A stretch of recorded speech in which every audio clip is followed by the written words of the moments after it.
ఎందుకు దేవుని చిత్తం ముఖ్యం. మత్తయి సువార్త 26వ అధ్యాయం 39వ వచనం. మత్తయి సువార్త 26వ అధ్యాయం 39వ వచనం. కొంత దూరము వెళ్ళి సాగిలపడి నా తండ్రి సాధ్యమైతే ఈ గిన్నె నా యొద్ద నుండి తొలగిపోనిమ్మని ఆయనను నా ఇష్ట ప్రకారము కాదు నీ చిత్త ప్రకారమే కానిమ్మని ప్రార్థించును. హల్లెలూయా. ఆయన ఈ భూలోకంలోకి వచ్చినప్పుడు, ఆయన ఇక్కడికి వచ్చినప్పుడు మనకు ఒక జీవితాన్ని ఎలా జీవించాలి, ఒక మానవుడు ఎలా జీవించాలి అనేది మనకి నేర్పించుకుంటూ వచ్చాడు. హల్లెలూయా. ఆయన పుట్టినప్పటి నుండి ఆయన ఎదిగి ఆయన సేవలోకి వచ్చి ఆయన పరిచర్య చేస్తూ అనేక మందికి బోధిస్తున్నప్పుడు ఆయన ఏం చేశాడయ్యా అంటే, మనం ఎలా ప్రార్థించాలి, ఎలా సువార్త చేయాలి, మనం ఎలా ప్రకటించాలి, ఎలా నడుచుకోవాలి, ఈ భూలోకంలో ఈ లోకంలో మనము తిరుగుతున్నప్పుడు కానీ, ఈ లోకంలో మనము ప్రయాణిస్తున్నప్పుడు కానీ దేవునితో సంభాషణ ఎలా ఉండాలనేది నేర్పించాడు. హల్లెలూయా. ఆయన సిలువేయబడుతున్నాడని తెలిసింది. నేను సిలువ ఎక్కాలి, నేను కలవరిగిరిలో నా రక్తము కార్చాలని ఆ విషయం ఎవరికి తెలుసండి? ప్రభు అయిన యేసుక్రీస్తు వారికి తెలుసు. ఆ ప్రభు అయిన యేసుక్రీస్తు వారికి తెలిసినప్పుడు నీ గిన్నె సాధ్యమైతే నా దగ్గర నుండి తొలగించు. ఈరోజు నీకు నాకు కష్టం ఏదైనా వచ్చిందేమో, నీకు నాకు ఏదైనా శ్రమ వచ్చిందేమో, నాపోతే నీకు నాకు ఏదైనా ఇబ్బంది వచ్చిందేమో, ఆ శ్రమలో నువ్వేమని ప్రార్థిస్తున్నావు, ఆ శ్రమలో నువ్వేమని మొరపెడుతున్నావు, దేవా నువ్వు ఉన్నావా అని నువ్వు అడిగేవాళ్ళ ఉన్నావేమో.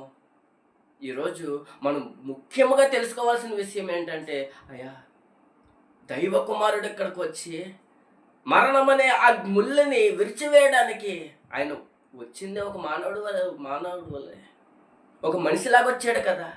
ఒకసారి మనిషిలాగా పుట్టాక మనిషి శరీరానికి ఏదైనా చిన్న గాయము తగిలితే తట్టుకోగలమండి? ఎన్నడూ తట్టుకోలేము. ఈ హృదయం ఎంతగా వేధిస్తుందంటే, ఏదైనా చిన్న ముళ్ళు గుచ్చుకుంటేనే బాధ, చెప్పుకోలేని వేదన కలుగుతుంది. అటువంటి సమయంలో ఈ దైవ కుమారుడు ప్రార్థిస్తున్నాడు, సాధ్యమైతే, ఒక్కసారి సాధ్యమైతే ఈ గిన్నె నా దగ్గర నుండి తీసివేసి. ఈరోజు ఆయన మనం కూడా ప్రార్థించేప్పుడు, మనకి ఏదైనా శ్రమ వచ్చినప్పుడు మనం ప్రార్థించేప్పుడు, మనకి ఏదైనా ఇబ్బంది కలిగినప్పుడు మనం ప్రార్థించేప్పుడు ఒకటి గుర్తుపెట్టుకోవాలి, దేవా నీ చిత్తానుసారముగా జరిగించు. హల్లెలూయా. ఏమో ఈరోజు నువ్వు ఈ శ్రమ అనుభవిస్తే, ఈరోజు నువ్వు ఈ శ్రమను తట్టుకోగలిగితే, ఆ శ్రమ తర్వాత ఎటువంటి ఆశీర్వాదాన్ని మనం చూడబోతున్నాం. అబ్రహాముకి దేవుడు పరీక్ష పెట్టాడు, అబ్రహాముకి దేవుడు ఆశీర్వాదాన్ని కలగజేశాడు. అబ్రహాముకి దేవుడు ఎటువంటి పరీక్ష పెట్టాడయ్యా అంటే, నీకు పుట్టాడే కుమారుడు, ఆయన నాకు కావాలి. హల్లెలూయా. హల్లెలూయా. ఏంటండి? నీకు పుట్టిన ఒక ఏకైక కుమారుడు ఉన్నాడు కదా, ఆయన నాకు కావాలి. ఈరోజు మనం ఏం చేస్తున్నామండి? ఈరోజు మనం ఏం చేస్తున్నాం? ఆయన మనకి ఏదైనా శ్రమ కలిగితే, మనకి ఏదైనా ఇబ్బంది కలిగితే మనం ఎలా ప్రార్థించే వాళ్ళలాగా ఉన్నాం? అసలు మోకాళ్ళ నుంచి ప్రార్థించగలలా ఉన్నాం? అలా ప్రార్థిస్తే, అలా దేవుణ్ణి స్తుతిస్తే మనం ఏమైపోతాం? మన జీవితం ఎటు రీతిగా మలసపడుతుంది. మనం ఒకటి గుర్తుపెట్టుకోవాలి, దేవుని యందు శ్రమలో కూడా ప్రార్థించేవాడికి ఎన్నడూ అపజయం ఉండదు. హల్లెలూయా. ఏంటండి? శ్రమలో కూడా ఎన్నడూ అపజయం ఉండదు. ఎందుకంటే మనము పాత నిబంధనలోకి వెళ్తే, యేసేపు దగ్గరికి వెళ్ళిపోతే, హల్లెలూయా, యేసేపు దగ్గరికి వెళ్ళిపోతే, ఆయన ఎంతో శ్రమలు పడ్డాడు. ఆయన చూసిన దర్శనములేమిటి, ఆయన చూసిన ఆ వాగ్దానములేమిటి, ఆయన పొందిన శ్రమలేంటి? దేవుణ్ణి అడగొచ్చు కదా, నువ్వు నాకు ఏ దర్శనాలు చూపించు, నువ్వు నాకు ఏ వాగ్దానాలు చూపించు, నాకు ఏ ప్రవచనాలు చూపించు, కానీ నాకు ఇటువంటి శ్రమ ఎందుకు కలగజేసావు దేవా? ఈరోజు ఆయన అలా అడగలేదు, ఆయన అలా ప్రశ్నించలేదు, అలా ఆయన ఏమీ చేయలేదు. ఒక్కటే ఒక పని చేశాడు, దేవా నీ చిత్తానుసారంగా నడిచే జీవితాన్ని నాకు ఇచ్చి. మౌనంగా వెళ్ళిపోయాడు, మౌనంగానే ప్రతి విషయంలో సాగిపోయాడు. దేవుడు అతని జీవితాన్ని వదిలిపెట్టేశాడండి. అనేక మంది క్రైస్తవులకి మాదిరిగా ఉంచేశాడు. హల్లెలూయా. ఏంటి? మనకి జీవితంలో శ్రమ అనేది కామన్. అంతగా పేతురులో మొదటి పేతురులో రాయబడి ఉన్నది, మొదటి పేతురు 3:17 రాయబడి ఉన్నది, అయ్యా పాపం చేసి శ్రమ పొందుట కంటే మనం మంచి చేసి లేకపోతే ఉన్నతమైన పని చేసి మనం శ్రమ పొందటం మేలు. హల్లెలూయా. ఎందుకంటే ఆ శ్రమకు ఒక అర్థం ఉంది, ఆ శ్రమకు ఒక విలువ ఉంది, ఆ శ్రమకు ఒక కష్టం ఉంది. ఆ కష్టమును దేవుడు ఎన్నడూ విడిచిపెట్టువాడు. ఈరోజు మనం గట్టిగా నేర్చుకోవాల్సిన ఒక విషయం ఏంటంటే, శ్రమ కాలంలో ప్రార్థించే వానికి ఎన్నడూ అపజయం ఉండదు. అయ్యా నాకు కష్టం కలిగింది కదా, నాకు శ్రమ కలిగింది కదా, నేను ఈ శ్రమలో ఉండలేకపోతున్నాను. క్రైస్తవుడిగా బ్రతుకుతున్నాం మనకి ఎన్నో శోధనలు రావచ్చు, సాతానుడు మనకి శోధకుడు ఎన్నో కష్టాలు రావచ్చు. ఈరోజు జ్ఞాపకం ఉంచుకోవాల్సిన విషయం ఏంటంటే, ఈరోజు తెలుసుకోవాల్సిన విషయం ఏంటంటే, దేవుడు నా పక్షమును ఉండగా, దేవుడు నా పక్షమును ఉండగా నాకు విరోధి ఎవడు? హల్లెలూయా. అయ్యా దేవుడు ఒక్కసారి నా పక్షమున వ్యాజ్యం ఆడుతున్నాడంటే, నాయన నా పక్షమున ఒకసారి అధికారం ఒప్పుకున్నాడంటే నా పక్షమున హల్లెలూయా ఏంటంటే నాకు విరోధి ఎవడు? దైవ కుమారుడే ప్రార్థిస్తున్నాడు కదా, అయ్యా వీలైతే ఈ గిన్నె తీసి, వీలైతే ఈ గిన్నె తీసి. మళ్ళీ ప్రార్థిస్తున్నాడు, ఏమో దేవా నా తలంపు వ్యర్థమైనది, తండ్రి నా తలంపు వ్యర్థమైనది, నీ చిత్తానుసారంగా జరిగించు అని ప్రార్థిస్తున్నాడంట. హల్లెలూయా. ఈరోజు మనం నేర్చుకోవాల్సిన విషయం ఏంటంటే, ఈరోజు మనం తెలుసుకోవాల్సిన విషయం ఏంటంటే, ఎన్నడూ దేవుడు ఒక క్రైస్తవుని, ఒక నీతిమంతుడిని విడిచిపెట్టువాడుగా ఉండడు. హల్లెలూయా. హల్లెలూయా. రోమీయులకు రాసిన పత్రిక, రోమీయులకు రాసిన పత్రిక 1వ అధ్యాయం, రోమీయులకు రాసిన పత్రిక 1వ అధ్యాయము 22వ వచనం. వారి అవివేక హృదయమును అంధకారమాయను తాము జ్ఞానులమని చెప్పుకొనుచు బుద్ధిహీనులైరి. హల్లెలూయా. ఏంటండి అయ్యా, మన జీవితంలో మన జ్ఞానాన్ని దేవుడి ఎదుట మనం ఏం చేయకూడదు? అయ్యా నేను జ్ఞానిని, నాకు అన్నీ తెలుసు, నేను దేవుడి మీద ఆధారపడను. హల్లెలూయా. ఏంటి మనకేం తెలుసు అండి? దేవుడు మన పక్షంలో లేకపోతే, ఒక్కరోజు దేవుడు మనల్ని పట్టించుకోకపోతే, అయా ఒక్కసారి దేవుడు ఆయన కరుణను, ఆయన కృపను ఆయన మన మీద చూపకపోతే, ఈరోజు నువ్వు నేనేమైపోతాము?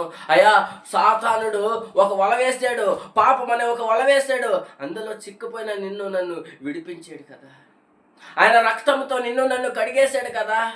ఈరోజు దేవుడు అక్కర్లేదని నువ్వు అనుకుంటున్నావేమో, దేవుడు నా పక్షమున ఉండక్కర్లేదని నువ్వు అనుకుంటున్నావేమో. ఒక్కసారి జ్ఞాపకం ఉంచుకోవాలి, అయ్యా తప్పుపోయిన కుమారుడు, అయ్యా చిన్న కుమారుడు ఎలా బ్రతికాడండి? తండ్రి దగ్గర ఉన్నప్పుడు ఎంతో ఆనందంగా బ్రతికాడు కదా. మరి ఒక్కసారి తన జ్ఞానంను ఉపయోగించుకొని, ఈ లోక మర్యాదని అనుసరించి ఒక్కసారి తండ్రి దగ్గర నుండి వేరైపోయేబడికి ఏమైపోయిందండి అతని జీవితం? అయ్యా ఈరోజు మనం జ్ఞాపకం ఉంచుకోవాల్సిన విషయం ఏంటంటే, నా తండ్రి ఎన్నడూ చేయడు. హల్లెలూయా. ఈ విషయము మనం తెలుసుకుంటే, ఈ విషయాన్ని మనం నిజముగా మన హృదయంలో దాచుకుంటే మనం ఎన్నడూ పాడైపోము. హల్లెలూయా. హల్లెలూయా. ఎటువంటి శోధన వచ్చినా, ఎటువంటి ఇబ్బంది వచ్చినా, ఎటువంటి క్రియ మనలో జరిగిన, శోధకుడు అనేక మార్లు మనల్ని ఇబ్బంది పెడుతున్నా, ఈరోజు తెలుసుకోవాల్సిన ఒక విషయం ఏంటంటే, నా దేవుడు ఎన్నడూ నన్ను చేయవిడవడు. హల్లెలూయా. అయ్యా మన హృదయంలో ఒకటే ఉంచుకోవాలి, నేను జ్ఞానిని కాదు, నా దేవుడు జ్ఞాని. హల్లెలూయా. ఆయన నడిపిస్తున్న మార్గంలో నేను నడుస్తున్నాను.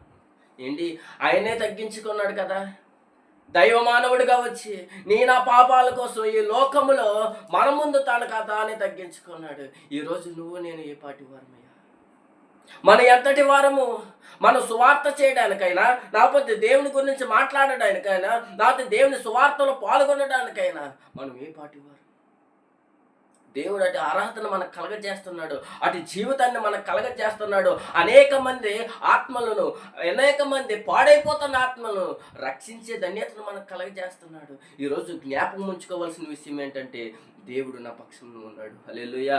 ఈరోజు ఇక్కడ నుంచుని ప్రకటిస్తున్నామంటే, ఈరోజు ఇక్కడ నుంచుని దేవుని వాక్యాన్ని వివరముగా చెప్తున్నామంటే, అయ్యా అది నువ్విచ్చిన ధన్యతే. హల్లెలూయా. ఈ లోకంలో ఎంతో మంది నశించిపోతున్నారు, ఈ లోకంలో ఎంతో మంది పాడైపోతున్నారు.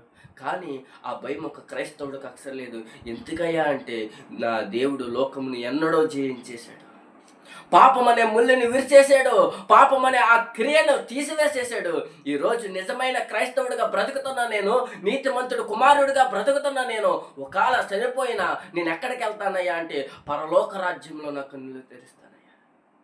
అయ్యా అటు నమ్మకం ఏంటి అంటే నా ఒక దేవుడు యేసుక్రీస్తు వారు కొన్ని వేల సంవత్సరాల క్రితం ఆయన వచ్చి నా పాపానికి వెల చెల్లించేశాడు. నేను పశ్చాత్తాపముతో, నా హృదయంలో పశ్చాత్తాపము కలిగి నేను ఎప్పుడైతే నా పాపాలను ఒప్పుకున్నానో, నేను ఎప్పుడైతే నా పాపాలను క్షమించుదేవా, నేను ఈరోజు పాపిగా బ్రతికాను, నా పాపాలను క్షమించని నేను ఎప్పుడైతే బ్రతికాను, ఆయన ఏం చేసేసాడయ్యా అంటే నా పాపాలను క్షమించి దోషిగా బ్రతికినా, కాకపోతే నేను ఎంతో చెడ్డగా బ్రతికిన నా జీవితాన్ని ఏం చేసేసాడయ్యా అంటే ఆయన రక్తంతో కడిగేసి ఒక క్లీన్ పేపర్గా మార్చేసాడు. హల్లెలూయా. ఈ రోజు నుండి నా జీవితాన్ని నేను నూతనంగా రాసుకుంటాను. ఈ రోజు నుండి నా జీవితాన్ని నేను నూతనంగా రాసుకుంటున్నాను. ఎలా రాసుకుంటున్నానయ్యా అంటే దేవుళ్ళు బ్రతికే ప్రతిదీ నేను నూతనంగా రాసుకుంటున్నాను. హల్లెలూయా. ఎఫెసీయులకు రాసిన పత్రిక, ఎఫెసీయులకు రాసిన పత్రిక 5వ అధ్యాయం 17వ వచనం.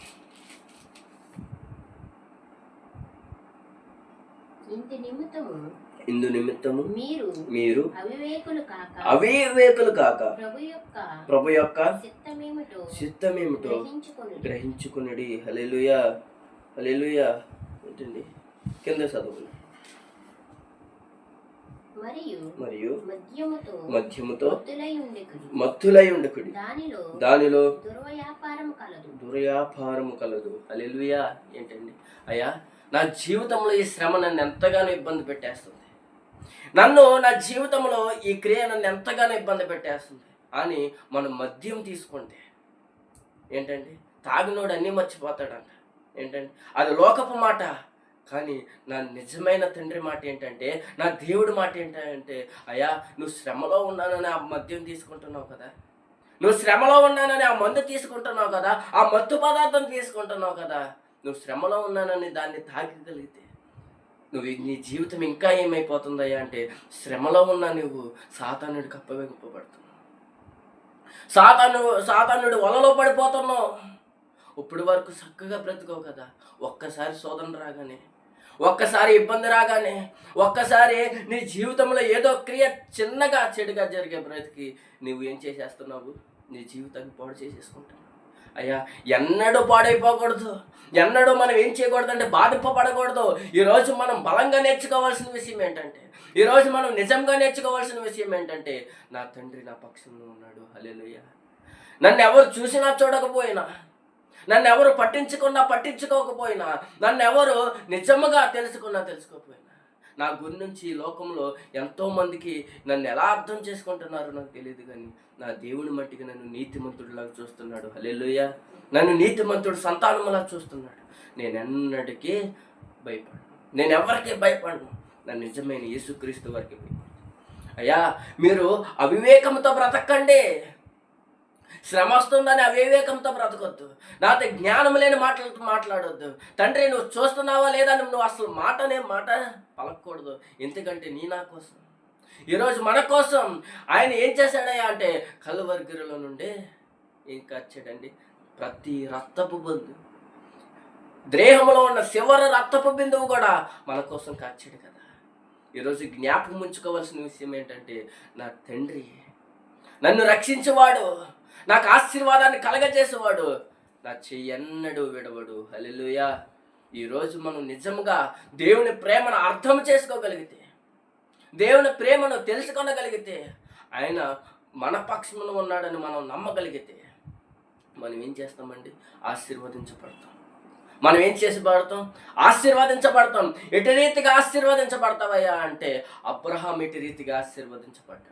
శ్రమలో కూడా మనం ఎటు రీతిగా ఉండాలయ్యా అంటే ఒక నిజమైన క్రైస్తవుడు, నాపోతే యుద్ధంలోకి వెళ్ళిన సైనికుడు చచ్చిపోతానని తెలిసినా ఏం చేస్తాడండి, యుద్ధానికి వెళ్తాడు. అవునా కదా? గెలిచినా ఓడిపోయిన ముందు దేనికి వెళ్తాడు? యుద్ధానికి వెళ్తాడు. ఈరోజు శ్రమలో కూడా ఏం చేయాలంటే, మనం ఓడిపోయినా నాతో గెలిచినా మనం ఏం చేయాలి అంటే దేవుడు వాక్యంని పట్టుకుని బ్రతకాలి. హల్లెలూయా. ఆయన వాక్యంలోనే నివసించాలి, ఆయన ప్రార్థనలోనే నివసించాలి. మనం ఏం చేయాలి అంటే ఈ ఆత్మీయ పోరాటంలో ఎన్నడూ నిద్రించకూడదు. హల్లెలూయా. మనం ఏం చేయాలి అంటే నిజమైన క్రైస్తవులాగా ఆత్మని ఎన్నడూ సల్లార్చక నిజమైన క్రైస్తత్వంలో బ్రతికి నిజమైన సేవ చేస్తూ అగ్నితో నింపబడిన ఆ సేవలో అటువంటి అభిషేకాన్ని పొందినప్పుడు ఈరోజు మనం నిజంగా దేవుని వెలుగు చూడపోతున్నాం. అయ్యా, అంతగా మనం నేర్చుకోవాల్సిన విషయం ఏంటంటే దేవుని చిత్తం ఏంటయ్యా. ఎందుకో దేవుని చిత్తం ముఖ్యమని మనం మాట్లాడుకుంటున్నాం కదా. ఆయన చిత్తమే లేకపోతే ఈరోజు మన జీవితం ఏమైపోతుంది? పాపం అనే ఆ ముళ్ళు మనల్ని ఎటు రీతిగా హింసపెట్టును. హల్లెలూయా. కీర్తన గ్రంథము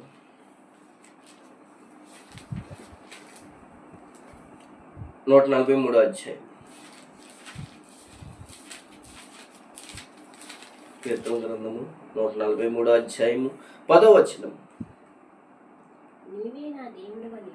నీవు నా దేవుడవు, నీ చిత్తానుసారముగా ప్రవర్తించుటకు నాకు నేర్పుము. దయగలని ఆత్మ సమభూమి గల ప్రదేశమందు నన్ను నడిపించునుగాక. Praise the Lord. హల్లెలూయా. ఏంటండి? అయ్యా, నీవు నా దేవుడు, నువ్వు నిజముగా నా దేవుడవు, నువ్వు నన్ను పరిపాలిస్తున్నవాడవు, నువ్వు నన్ను ఏలుతున్నవాడవు, నా పక్షమును ఉన్నవాడవు, నా ప్రతి పనిలో నా జీవితంలో ఆశ్చర్యకార్యములు జరిగిస్తున్నవాడు. హల్లెలూయా. దావీదుగారుడు దేవుడు హృదయాన్ని ఎలా గెలుచుకున్నాడండి? హల్లెలూయా. ఈరోజు నువ్వు నేను దేవుని హృదయాన్ని ఎందుకు తెలుసుకోలేకపోతున్నావు? నువ్వు నేను దేవుని హృదయాన్ని ఎందుకు అర్థం చేసుకోలేకపోతున్నావు? ఒక్కసారి జ్ఞాపకం ఉంచుకోవాలి. ఇక్కడ రాయబడి ఉంది కదా, అయా నువ్వు నా దేవుడువయ్యా. ఈరోజు నువ్వు నా దేవుడువు కాబట్టి నేను ఎలా నడుచుకోవాలో, నేను ఎలా ప్రవర్తించాలో, నేను ఎలా బ్రతకాలో నాకు నేర్పయ్యా. అయ్యా, నువ్వు గొర్రెలు కాపరు కదా, నీకు అనేక విషయాలు అనేక మంది చెప్పుతూ ఉంటారు కదా అంటే వారు ఎవరు చెప్పినా నేను వినలేదు. కానీ నా ప్రియ తండ్రి నేను చెప్పినప్పుడు మట్టికి నేను హృదయమాన తెలుసుకున్నానయ్యా.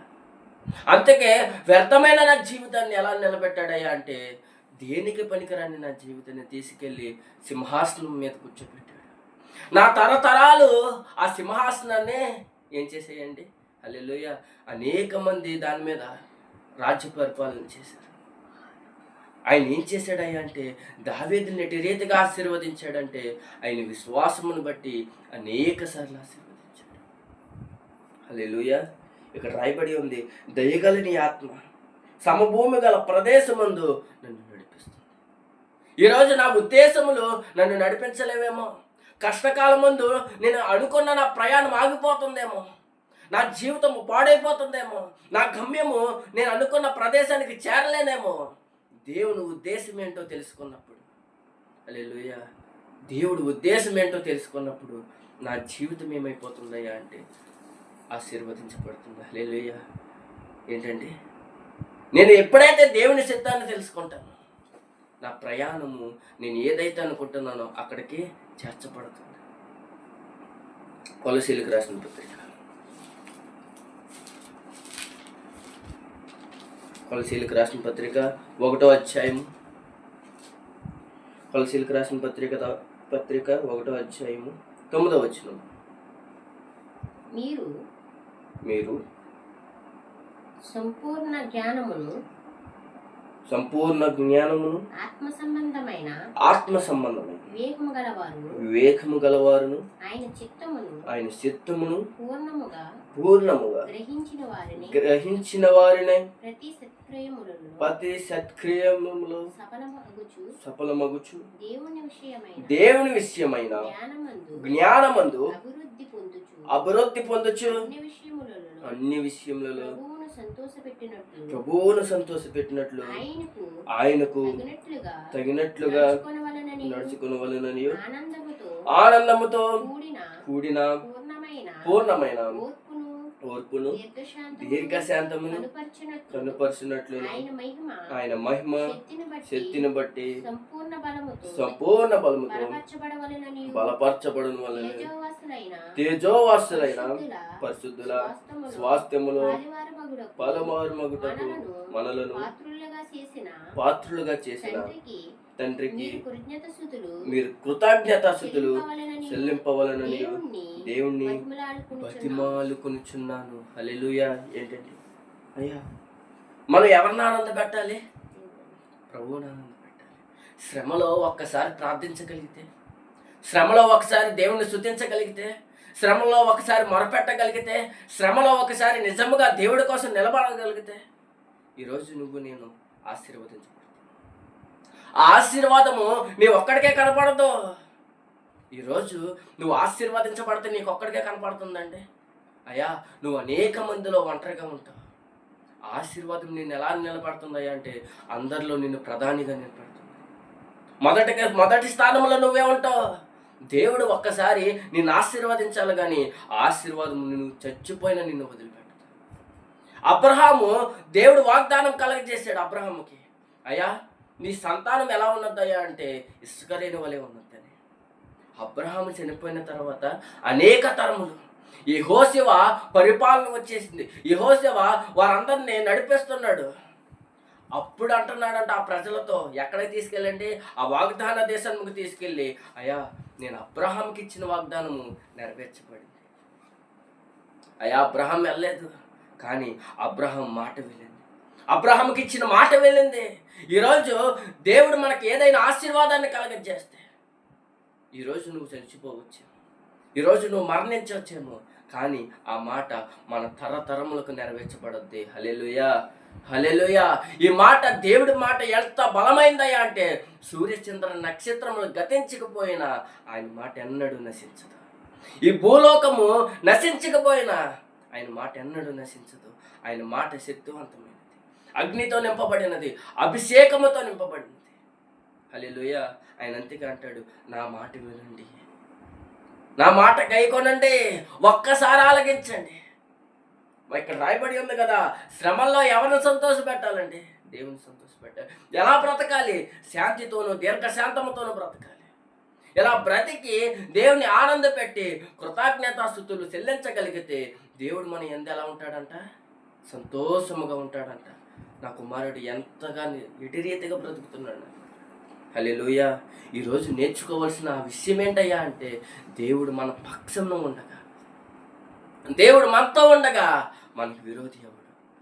అందుకే ఈరోజు మనం ముందుగా జ్ఞాపకం ఉంచుకోవాల్సిన విషయం ఏంటయ్యా అంటే, దేవుడు నా పక్షంలో ఉన్నాడు. ఈరోజు దేవుడు నా పక్షంలో ఉండాలంటే, ఆయన నా ముందు వ్యాజ్యమాడాలంటే, నా ప్రతి మార్గంలో ఆయన నడవాలంటే, దేవుని చిత్తం ఏంటో, దాని మర్మాలేంటో, దాని ఉద్దేశం ఏమిటో నేను తెలుసుకోవాలి. హల్లెలూయా. శ్రమను బట్టి భయపడకుండా, ఇబ్బందులు బట్టి భయపడకుండా, శోధనను బట్టి నేను భయపడకుండా, యేసుక్రీస్తు వారి ఆ శ్రమలో నాకు కలగజేసిన ధైర్యాన్ని బట్టి ఆనందిస్తూ శాంతితోనూ దీర్ఘశాంతముతోనూ నిత్యము ఆశీర్వాదం